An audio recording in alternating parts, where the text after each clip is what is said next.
Hey guys, it's Timmy. Friday. Well, happy Friday. Thank goodness it's Friday. And this is my special video that's off topic of what I normally talk about, which you all know. Those that follow me and watch my channel, I talk about being a former fundamental evangelical tongue talking Holy Ghost rolling pastor. But I want to talk about today, I want to talk about reality TV, my guilty pleasure. So I don't know if you watch Love is Blind, but I do. I always say that my wife got me into it, but the reality is, well, that is the reality. That's the truth, that she got me into Love is Blind. But I find it fascinating as a relationship coach, someone in the love business, as a wedding officiant. I work with a lot of couples and have for 26 years. So, I guess in some sense, I'm a relationship expert, and doesn't mean I have all the answers, but I definitely have an opinion. And this not season 9 of Love is Blind is a shit show. So let me say this. So I have a lot of thoughts about season 9 because it was a total shit show. It was so different than all the other seasons, and and I have my opinions on why, and I'll get into that in this video. But this is just a fun Friday video. Again, off topic of what I normally talk about. So hopefully you'll allow me the opportunity and the freedom to talk about things on Fridays that I don't normally talk about on my Sunday videos and my Wednesday videos. So Love is Blind. If you don't know anything about Love is Blind, let me just give you a little bit of an idea of what it is. So it's a Netflix reality TV series, and they're trying to say that love is blind. And so couples, I think they choose like 16 guys, 16 girls or something like that, and they meet in what they call the pods. And so they don't see each other, but they have all these dates. So all 16 guys date all 16 girls through a pod where they can't see each other, okay? I highly recommend the series. I highly recommend this show because it's fun. I think it's extremely fun. It's really an experiment in relationships and love, because as we all know, like, love isn't blind, right? In fact, this one I would say love is drunk. Love is what is love? Love isn't blind, 100%. I don't think you can fall in love with someone sight unseen. Some would say that you can because they fell in love sight unseen, and then when they saw them, there was an attraction, which kind of seals the deal, right? I believe love can be an attraction, or you can have chemistry through in the pods. You can, and that the season 9 is the proof of that you can connect with someone emotionally, mentally, um, emotionally. I think I already said that. Like, you can connect with someone through just talking, for sure, and even fall in serious like or interest, but or even somewhat fall in love, right? Back when I was single and I was dating a lot of different people, I would connect with someone online, and then when I met them in person, that connection kind of fell away, right? Or it was like, this is a friend connection, right? And so the show, it's quite fascinating because I just, like I said, love is not blind. It's just not. And people that say, I don't care about looks, that's BS, okay? Everybody cares about looks. And everybody's beautiful to somebody, but not everybody is beautiful to everybody, right? So you can connect with someone, and then as soon as you see them, that connection can get broken. Okay. So I wrote down some things because season 9, like I said, was such a shit show. And I did an earlier podcast, this might have been a couple of years ago, with one of the contestants from Love is Blind. I believe his name was Nick Thompson, and I'll link that video below if it at all interests you, if you're fascinated with love. I would say if you're single, I think Love is Blind is something you should watch. And if you're fascinated by love like I am, I think that you would really enjoy the series. It's just so fascinating. And it's something that I thoroughly do enjoy. My wife and I watch every episode, and then of course we're stopping it and pausing it all the way through and talking about the shit show that's going on and what we think about everybody and all the stuff going on.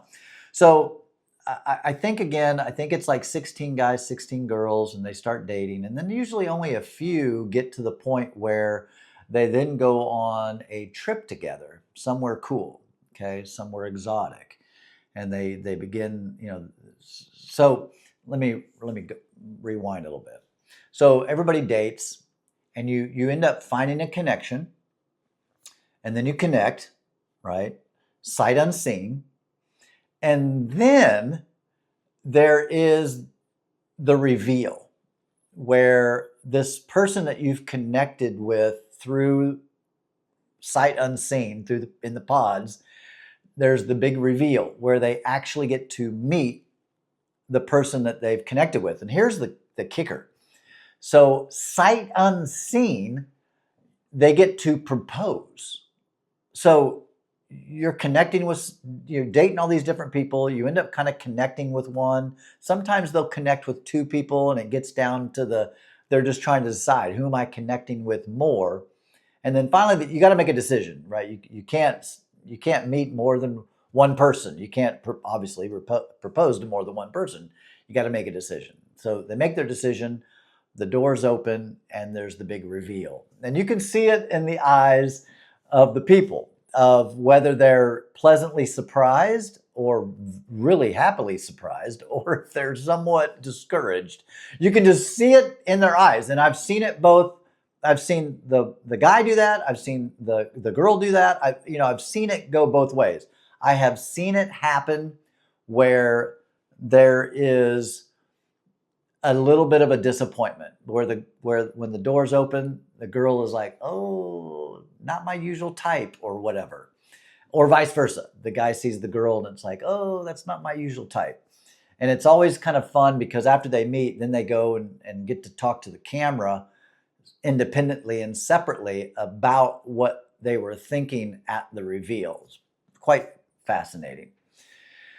Then they go on this trip, right? And it's awesome. It's a fun little trip that they do. And then that's where they really get to see what someone is like in person, what someone's like in real life, how they live, how they sleep, how they eat, how they are as a person.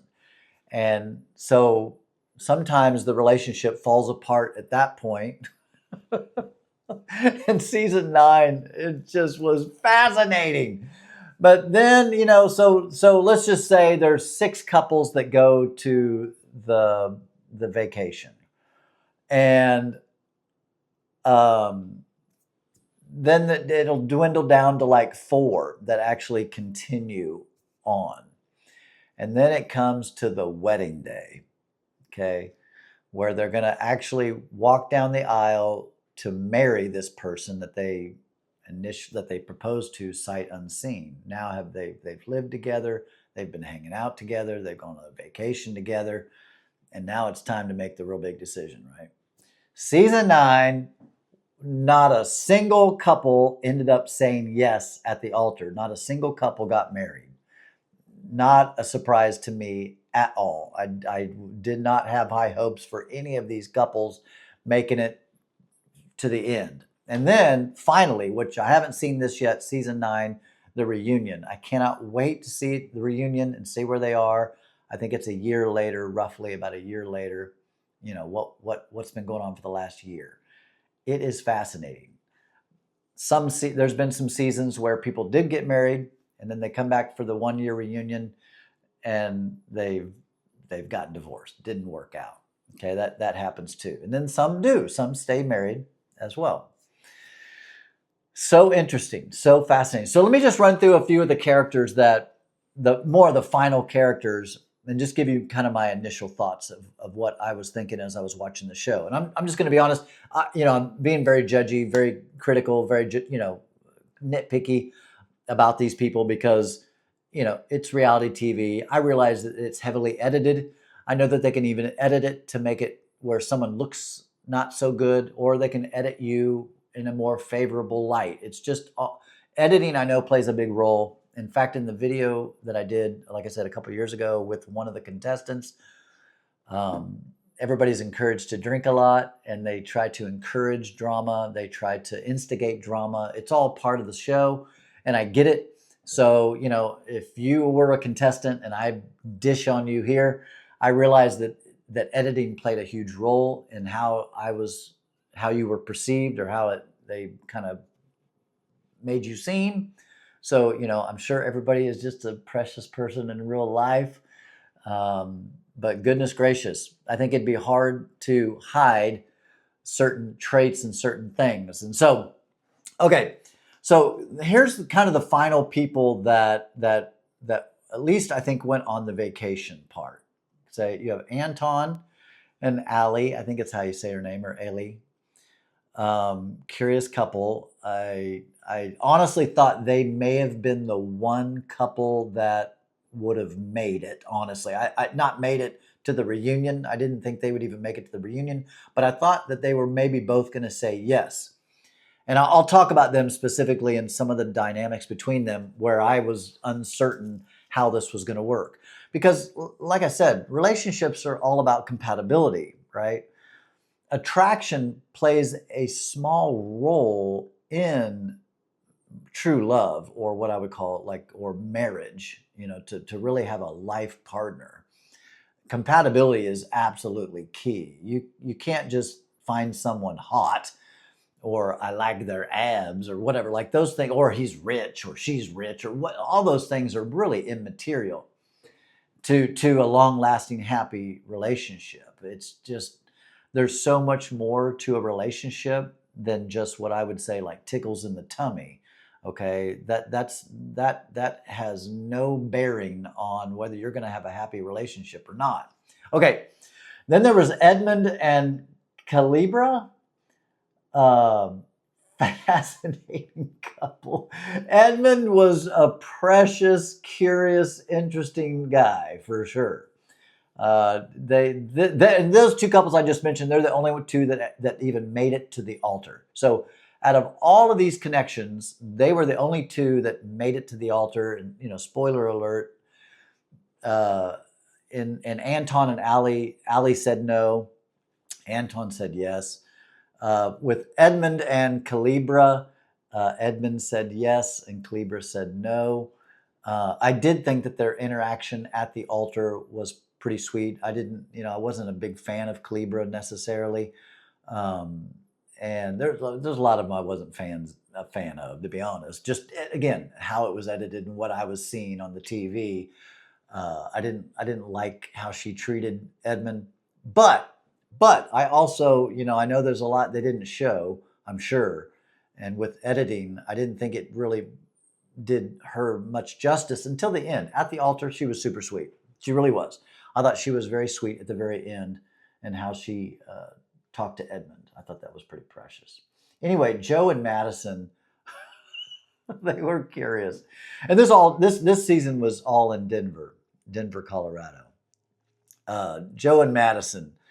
Yeah, Madison, again, how it was edited, she seemed a little crazy to me. And Joe, especially when Joe, because they broke it off while on vacation, or he broke it off while on vacation. He just was like, "You're not my person." And of course, you know, to her, he was her person. And again, that doesn't work, right? The key is finding someone that you think is your person, and then they also think that you're their person. Like, that's what makes it work. You wouldn't want someone to marry you if they weren't 100% certain about you, right? And so, come on. I mean, you've all, even if you're married right now, there in your past when you dated, there were times that someone really liked you, and you just didn't have it for them, right? It's like, gosh, I wish I liked them because they like me so much, but it just wasn't there, right? And that's really true for Joe and Madison. You know, for Madison, I think she was just all in. You know, she really thought she loved Joe and really thought he was the one and really wanted to be with him. And Joe just wasn't, you know, and he even reveals kind of part of the reason. I think when the doors opened at the reveal, I just don't think he was super excited about her physical appearance, which was fine. I mean, you know, everybody on the show, what I've noticed, everybody on the show is fairly good looking, right? Like they're all good looking people for the most part, right? They're not trying to mismatch anybody terribly. Like everybody's fairly successful, fairly sharp, fairly good looking, fairly put together. That's the only way the show would really work. You know, if you were opening the door and and there was an ogre on the other side. I mean, that just wouldn't. Maybe that'd make for interesting TV, but I just don't think that would really work in the for the show, right? So they're all evenly attractive, evenly whatever. Okay. All right. Then there was Jordan and Megan. This was a curious couple. I didn't have high hopes for them. The way they, you know, again, the editing, you know, Megan was a successful entrepreneur. Jordan is a single father. You know, I'm assuming makes a decent living or whatever, but you know, Megan was single, living the high life, and again, coming across like she's wealthy. From what I've heard in the gossip columns, is yeah, she's an entrepreneur, but I think her family left her a big inheritance or something. I don't know if that's true. You can find out. I don't know if that's true, but I kind of heard that through some of the gossip stuff, that she's yeah an entrepreneur, but her money was handed to her from her family. Again, whether that's true or not, I don't know for sure. I wouldn't be surprised just from some of the stuff that I've heard and read. So that was going to be a curious mixed match too, because you know she's single, living the jet set life. He's a single dad, and those two things are really not compatible. It's a different life when you have kids for sure, and if you're not ready for that, it's not going to work. So I didn't have high hopes for them at all. But I will say this: I bet you $1,000,000, Jordan, by the time we get to the reunion, I bet you his DMs are full. Women really like men who are stable and good fathers, and he was a cool dude. You know, he had a cool look. He seemed like a really sweet guy. And so, you know, I don't think he's going to have any problem out in the dating world now that he's had this 15 minutes of fame here on social media, you know, after Love is Blind. You know, most everybody that's been on Love is Blind, you know, all of a sudden their Instagrams blow up and they have thousands of followers, and, you know, it's a whole different kind of world for them. So, you know, Jordan, if you hear this, bro, I know you're doing just fine. You're doing just fine. And then there was, and if I didn't mention this, so Jordan and Megan didn't even make it to the altar. Megan called it off right before the wedding. So how it works is usually you say yes or no at the altar. She called it off beforehand and said that she was just tormented about everything and she just couldn't go through with it and didn't feel like she could feel this way, you know, right before her wedding. Which again, I respect that. You know, you don't want anybody. You know, no one wants anybody to say yes to them if they're not 100%, right? Like, marriage is too serious to go into it haphazardly, and to also feel like, you know, I don't really know this person, right? Um, and I'll go back up at the top because I want to say some things about Anton Alley. It was funny. Anyway, there was Nick, who was a luxury watch dealer with Annie. Annie came across again via editing. She's a hair and makeup person, or she owns a hair salon or something, which was so curious because her hair looked really not very good in the most of the season 9. Her hair looked ridiculous. Honestly, it looked like a wig, is what I thought. It looked like a terrible wig. And then my wife and I were debating whether it was a wig or weaves or extensions or something. Heavily extensioned, and just didn't look good, in my opinion. Like I said, I told you, I forewarned you I was going to be very judgy and critical. I thought her hair looked ridiculous. Until the very end, it looked okay. But also she's 29 and she has a lot of gray hair, which was fascinating. I know some people can go gray really early. Um, and who am I? I mean, this is all gray on me, and I'd dye all this because otherwise it'd be white as snow. So, I mean, no shame. It just is what it is. But, for a hair person, for her hair to look so terrible, I feel like as a hair person, your hair should look good. I was just really I was kind of shocked by that, honestly. Uh, and Nick, Nick actually, Nick was an interesting dude. You know, I don't know what all his sexual orientation is and what's going on with him. Again, obviously, if you're straight, great. If you're gay, great. Like, it doesn't matter. But I was kind of curious about him, wondering what's the story with him.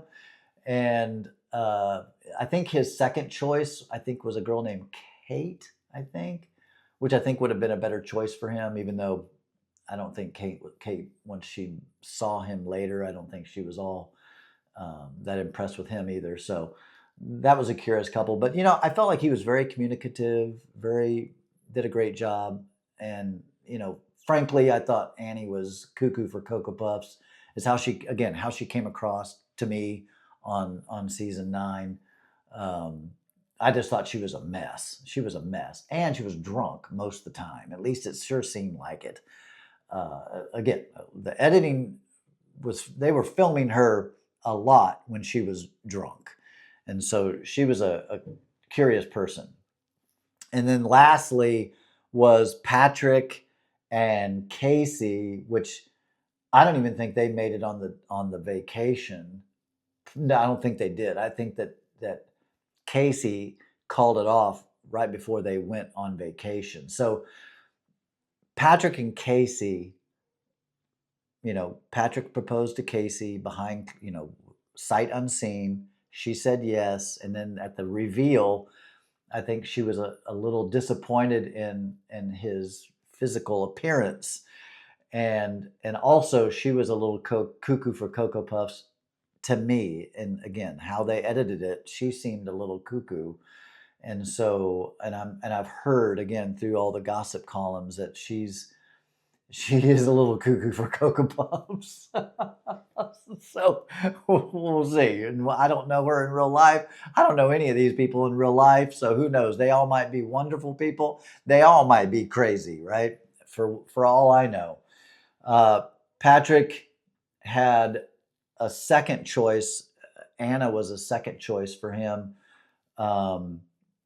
And Patrick was Asian, and I think Anna was Asian, and I think that actually would have been a better connection. Honestly, I think, in fact, the drama with this one is Anna left the show early, so I think Patrick was planning on proposing to Anna, and she ended up, for whatever reason, I don't really know. I haven't seen the gossip columns on this why Anna left. I think it was some kind of family thing going on, and so she left the show. And so Patrick went in to have another date with her, which is a date I think that he was getting close to proposing to her, and she was a no-show. She ghosted him and left the show, and the producers had to come and tell Patrick, hey, Anna left. So since Casey was in second place, he was like, well, I guess I'll propose to her. So again, I don't it's a difficult show, right? It's a difficult show because all the girls live together and all the guys live together in the dorms, so to speak. And so, all the guys are talking to each other about all the people they're dating, which is all the same people. They're all fishing from the same pond. So, of course, you're going to have drama. Of course, you're going to have jealousy. Of course, you're going to have all kinds of stuff going on. And this show had a lot of drama. It was just crazy. It's such an interesting series. So here's what I was going to say. I referred to this at the beginning here. I really think it seemed like this season, the reason it was such a shit show, I felt like a lot of these people were recruited to be on the show. They were recruited to be in season 9. Is just kind of how I felt. I didn't feel like everyone there was genuinely there for the real right reason of finding a partner. I think they were kind of up for the reality TV experiment, right? And there's always, maybe that's probably true of all the shows. I'm sure some are like, I just want to be on reality TV, have my 15 minutes of fame, get on Netflix. You know, I think Love is Blind is a pretty popular series. So yeah, whatever. And that's fine. I know that there's been previous seasons where many have been accused of that, where they were struggling actors trying to break into the scene and thought that this might be a good opportunity for them. And, and some of those that were contestants on Love is Blind have gone on to be contestants on other reality dating type shows that I don't watch. I don't watch any of the other ones, but clearly these people were looking for an opportunity to be famous or for influence or for fame or to promote their life coach business or whatever they're doing. Right, because who would really, in my opinion, like, or in my thought, who would really truly go on a reality TV show to find true love, to find their life partner, their spouse, their future partner?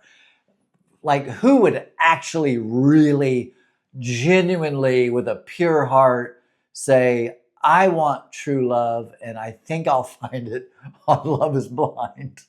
I personally don't think that, but I'm sure some have gone on there for those reasons. All right, a couple things about some of these characters and some of these contestants, and then this is just my fun, happy, fun, different video for Friday. All right, so Anton and Ali, or Ali, however you say her name, I think he was pleasantly surprised when the reveal happened. She's an attractive woman, and I think he was pretty much excited, so the connection that they had in the pods, and then when he saw her, he was like, wow. I think Ali seemed to be okay, because Anton, he's a good looking dude. And again, fairly successful and all that, built well, all the things. So I don't think she was necessarily disappointed in his physical appearance. And if so, she didn't say that, and that's fine. I think that any smart person would keep that on the down low because you would get judged pretty harshly, I think, online by people like me, right? Though we all know it's a real thing, right? Come on, let's be honest. Again, if you said, I don't care about looks aren't important to me. Yeah, it's because you live in the real world where you wouldn't go out with someone that you didn't find somewhat attractive, right? It's different when you're on Love is Blind because you're connecting with people and thinking, I really love this person. And then you get to see them for the first time. So you don't get to make that initial first judgment or first ooh, they're kind of cute. I like to get to know them. Or being around them to know, oh, they got a really fun personality. I like them.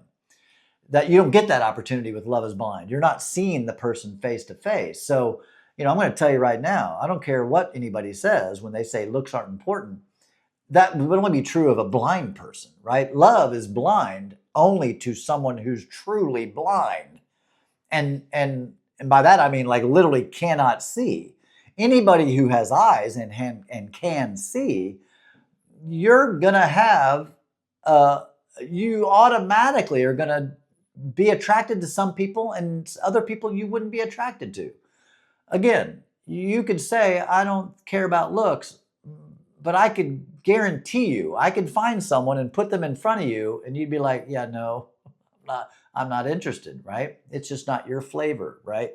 And that's fine, okay? That's fine, but we all have our likes, dislikes, our interests, what we're attracted to, what we find unattractive, right? And it's like that. It's a great movie. I highly recommend it. With Jack Black, Shallow Hal. Shallow Hal is a great movie. If you haven't seen it, I really do highly recommend it. It's such a great movie in regards to love and looks and all those things. It's just a fascinating movie. listen, I'm sure you, like me, when I was single, there were women that I would go out with who were beautiful, physically attractive, right? Like I would have seen, I saw them out and I went and talked to them and gave them my number or asked for their number. And then as I got to know them, they became unattractive to me, right? And it wasn't because of their physical, they're physically attractive, but getting to know them, their personality, how they were, all that stuff would make them unattractive, right? We've all had this happen, right? You think you're interested in someone, you talk to them, you give them your number or you exchange numbers or however it happens. And then as you get to kind of, you go on some dates with them and then the attraction either grows or it declines. That's all that happens, right? That's just so simple. That's so normal. It's the way the world works in the real world. Love is Blind is just such an interesting experiment in love, right? So Anton and Ali, so the reveal happens and they seem somewhat okay with each other's physical appearance. Anton's a little bit more excited, I think, about her appearance than she seemed to be about his appearance. But again, both of them were attractive people, but I don't think the lifestyle was compatible to her in her eyes. She felt like he drank too much. And, again, how the editing seemed, it didn't really show him getting drunk or anything, but he, I guess, seemed to be, from what was revealed in the show, like a daily drinker.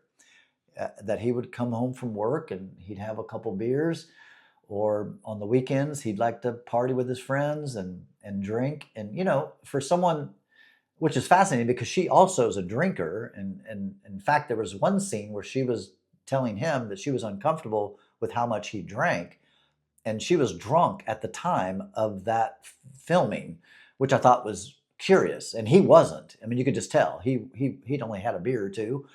She had had a little more than that, and so she seemed a little bit tipsy, if not drunk. So that was kind of a curious interaction, I thought. But I understand that because I'm not a drinker. I mean, I will have a drink, but I'm just not a drinker. I drink a couple times a month, if that. So I understand that. When I was single, I wouldn't have continued dating someone if they were a daily drinker. Again, no judgment on drinking, and obviously that's not because I think drinking is anything other than just what it is. I just don't drink because of the health reasons, and I just don't. And so for me, when I was single, I found myself becoming less attractive to a woman if she was a big drinker and would get drunk on the weekends or drink during the week. That just wasn't my jam, right? And there's a lot of guys that would be down with that. I wasn't down with that. And so again, relationships are all about compatibility. Can we do life together? And so, if one person's a heavy drinker, it won't work for someone that isn't a heavy drinker unless also someone can just accept someone for who they are, where they are, what they are. You know what I mean? Like that's ultimately what makes for a great marriage, is that when you're dating someone, to say, that's why I married my wife. I liked everything about her. And at the altar, I was 100% sure of her and certain of her that I wanted to spend my life with her.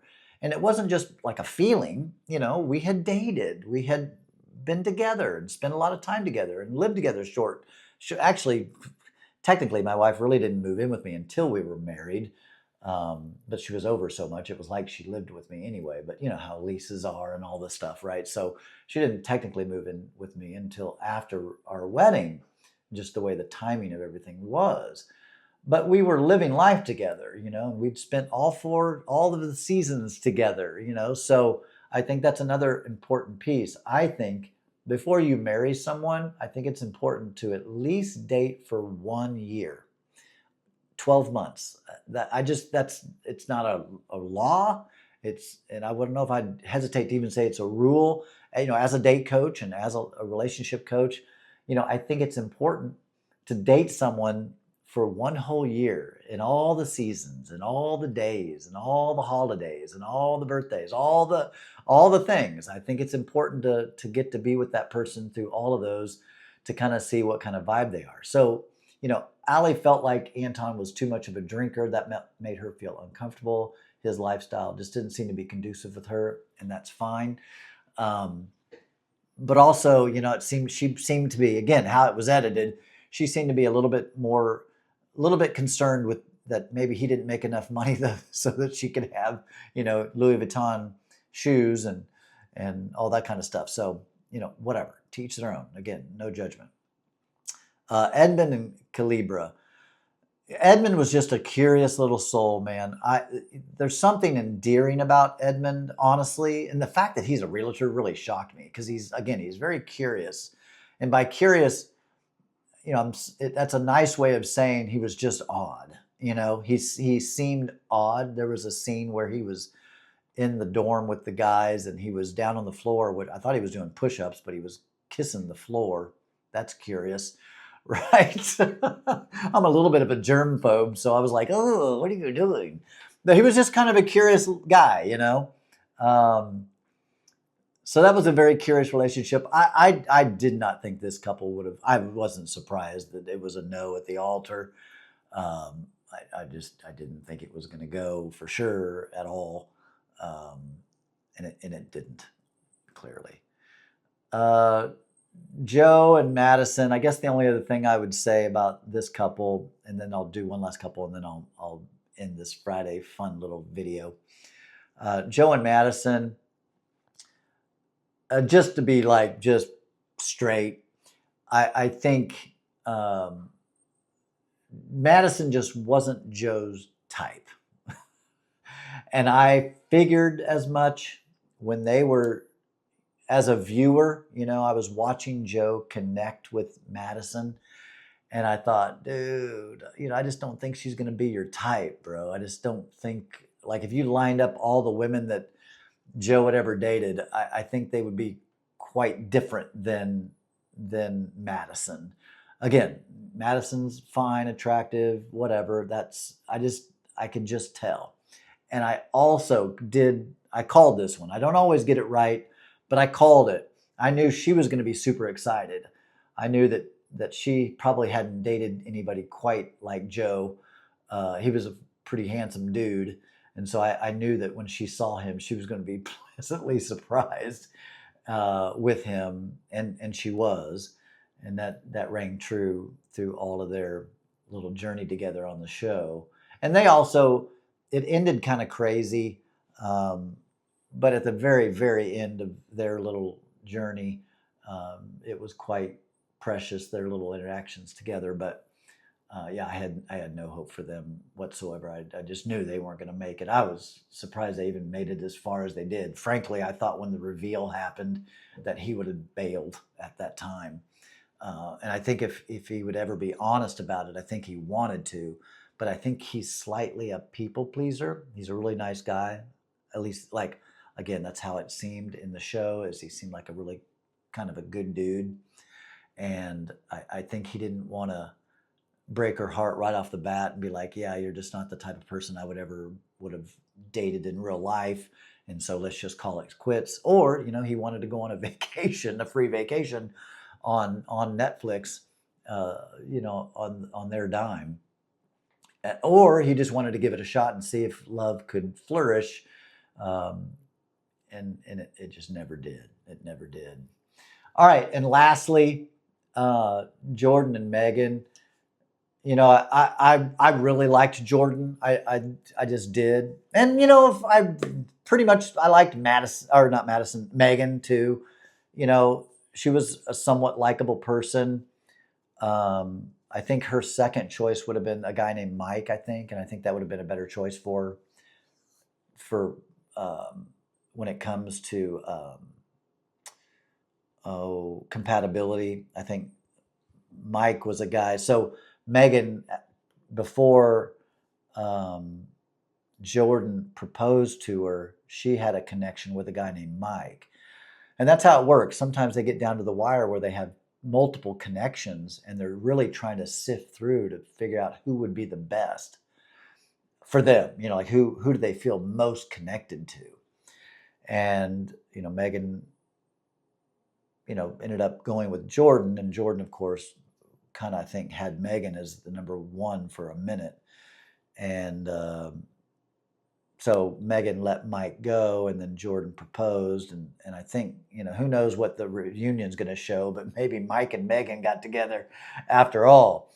Who knows? I don't know. There's always some big drama reveal and something big at the reunion, so I'm very curious to see what that is if Megan ended up with Mike after all. We'll see. We'll see. So yeah, I think that's it. I find the show, like I said, just very curious, very interesting, a fun watch, entertaining for sure. I don't like reality TV typically. Like I've never watched Kardashians. I just don't watch all that stuff. I'm not into reality TV. But I think because I'm in the world of love and I'm in the business, the wedding business, that I do have such a fascination with how people connect, how people meet, how people fall in love, how they make it last. All those things I think are very, very interesting. And as a wedding officiant, one of the questions I always ask couples when I meet couples for their consultation, when they're looking to hire me for their wedding, I always ask, how'd you meet? And listen, I've heard it all. I literally have heard it all. How people meet. They've met at bars, they've met at church, they've met at outings, they've met, their friends set them up, their parents set them up, they met on one of the dating apps, Bumble, Tinder, Hinge. And just FYI, I think Hinge is the best one out there. If you're single, Hinge is the one to be on. Or, Plenty of Fish, or Single Mingle, or whatever. Like there's so many. I can't even get into all of them. There's so many dating apps out there. I've even had couples that met on Craigslist. Yeah, I know. And so people meet all kinds of ways. And so I will say this, if you are single and want to find love, and if don't feel discouraged, your person's out there. They really are. I mean, that they just are. You just have to be open to it, vulnerable to it, take risks, say yes to people you wouldn't normally say yes to, and you'll find love. You just will. In all honesty and seriousness, there have been people that have hired me to be their date coach, and just frankly, I thought, oh goodness gracious, like this is almost an impossible. I just don't know how this person's ever going to find someone. They're just so unique, so different, and they do. They find love, right? It happens. Two unique people find each other and connect and have such common, they're so compatible, so many common interests, so many things that they share, that they end up making it work. And and we all know, right? Sometimes it doesn't work. Sometimes it doesn't work. And that's the unfortunate part of taking the risk of love, is that sometime you're going to meet someone and it's going to seem like all fireworks and love and butterflies and cupcakes and all the good stuff, and then it goes sour for whatever reason. It happens, right?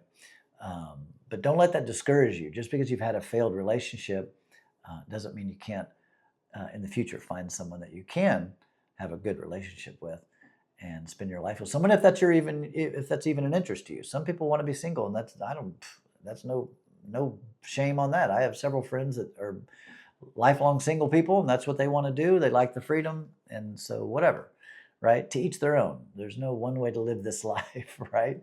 All right, cuss and discuss down below. Share your thoughts. If you watch Love is Blind, what do you think about all these people on Love is Blind? What do you think they went on there for? What do you think about all these couples? I'm curious to know. All right, peace, everybody. Happy Friday. Have a good weekend. Be safe.